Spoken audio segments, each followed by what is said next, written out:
আমি এখন মাননীয় সদস্য জনাব মোহাম্মদ আখতারুজ্জামান ময়মনসিংহ 10কে তার সিদ্ধান্ত প্রস্তাবের পক্ষে বক্তব্য রাখার জন্য আহ্বান জানাচ্ছি।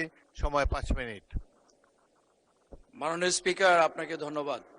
আজকে মহান সংসদে দাঁড়িয়ে আমি আমার এলাকা ময়মনসিংহ 10 গফরগাঁও উপজেলা পৌরসভা এবং পাগলা থানাবাসীকে ধন্যবাদ জানাচ্ছি। মাননীয় স্পিকার, আমি একটি গুরুত্বপূর্ণ বিষয়ে আজকে সিদ্ধান্ত প্রস্তাব আনয়ন করেছি। বাংলাদেশে আপনি জানেন মাননীয় স্পিকার, শিক্ষা ব্যবস্থা ভেঙে পড়েছে। আমি যে এলাকার প্রতিনিধি, সেই এলাকাটি শিক্ষা, সংস্কৃতি এবং ঐতিহ্যে অনেক সমৃদ্ধ ছিল, কিন্তু বিগত ফ্যাসিস্ট আমলে মাননীয় স্পিকার শিক্ষা ব্যবস্থা ভেঙে পড়েছে। সন্ত্রাস মাদকের অভয়ারণ্য পরিণত হয়েছিল। বিগত সরকারটি এই দেশে শিক্ষার পরিবর্তে সন্ত্রাসকে বেছে নিয়েছিল। মাননীয় স্পিকার, আমার এলাকায় 238টি প্রাথমিক বিদ্যালয়, 80টি মাধ্যমিক উচ্চ মাধ্যমিক বিদ্যালয় রয়েছে, 33টি মাদ্রাসা রয়েছে, 1.5 ডজনের মতো কলেজ, বিশ্ববিদ্যালয়, অনার্স কলেজ রয়েছে। কিন্তু মাননীয় স্পিকার, আমি যে অঞ্চলের প্রতিনিধিত্ব করি সেটি আমার যেরকম ময়মনসিংহের শেষ প্রান্ত, ঢাকার শেষ প্রান্ত, গাজীপুর জেলার পাশাপাশি কিশোরগঞ্জ জেলারও শেষ প্রান্ত, 3টি জেলার মধ্যখানে আমি অবস্থিত মাননীয় স্পিকার। সেই জন্য ভৌগোলিক কারণেও মাননীয় স্পিকার আমার অঞ্চলটি অত্যন্ত গুরুত্বপূর্ণ। এই অঞ্চলে যদি একটি বিশ্ববিদ্যালয়, বিজ্ঞান, বর্তমান সরকার মাননীয় প্রধানমন্ত্রী জনাব তারেক রহমান দেশ গড়ার যে মহাপরিকল্পনা নিয়েছেন, উনি সেই দেশ গড়ার মহাপরিকল্পনার অংশ হিসেবে আমাকে ওই এলাকার প্রতিনিধি হিসেবে ওনার টিমের সদস্য হিসেবে নির্বাচিত করেছেন। সেজন্য আমি মাননীয় প্রধানমন্ত্রীকে ধন্যবাদ জানাচ্ছি। আমার বিষয় যে গফরগাঁও অত্যন্ত শিল্প, সাহিত্য, শিক্ষায় অত্যন্ত সমৃদ্ধ এলাকা, এই এলাকাটি এখন পিছিয়ে পড়েছে।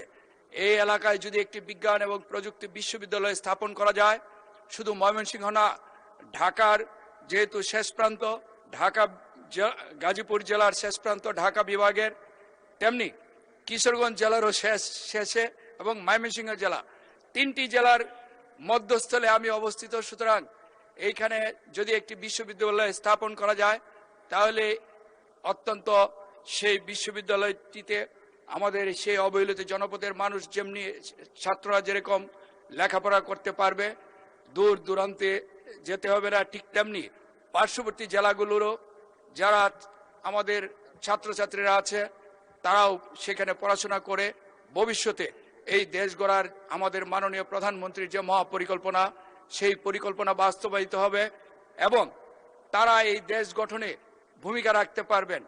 মাননীয় স্পিকার, আমরা দ্ব্যর্থহীনভাবে বলতে চাই, আমরা এই মাননীয় প্রধানমন্ত্রী জনাব তারেক রহমানের নেতৃত্বে কলমের কালি শুকানোর আগে মানুষের প্রত্যাশার চেয়ে বেশি অনেক কাজ করেছেন। উনি ইতিমধ্যে ফ্যামিলি কার্ড বিতরণ করেছেন, আগামী বৈশাখে কৃষক কার্ড বিতরণ করবেন, খাল খনন করবেন।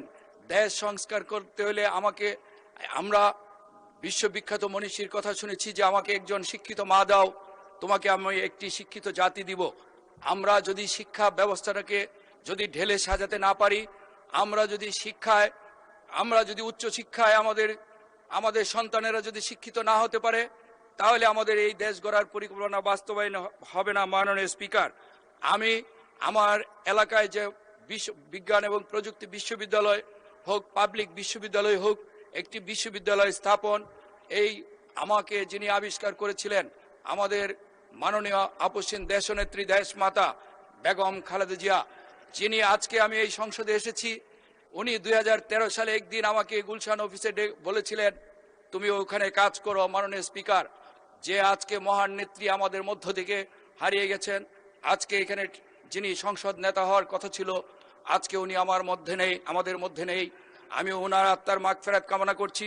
পাশাপাশি আমাদের মাননীয় সাবেক প্রধানমন্ত্রী বেগম খালেদা জিয়ার নামে আমার এইখানে বিশ্ববিদ্যালয় স্থাপনের এই মহান সংসদে আপনার মাধ্যমে মাননীয় প্রধানমন্ত্রী সহ এই সংসদকে প্রস্তাব করছি। আরেকটি প্রস্তাবনা আছে, হয় মাননীয় প্রধানমন্ত্রী বেগম খালেদা, আমার এলাকাটি ভাষা শহীদ আব্দুল জব্বারের স্মৃতি বিজড়িত এলাকা। মাওলানা ব্রিটিশ বিরোধী আন্দোলনে মাওলানা ভূমিকা রাখা মাওলানা শামসুল হুদা পাঁচবাগী সাহেবের এলাকা। আমি এই এলাকাটিকে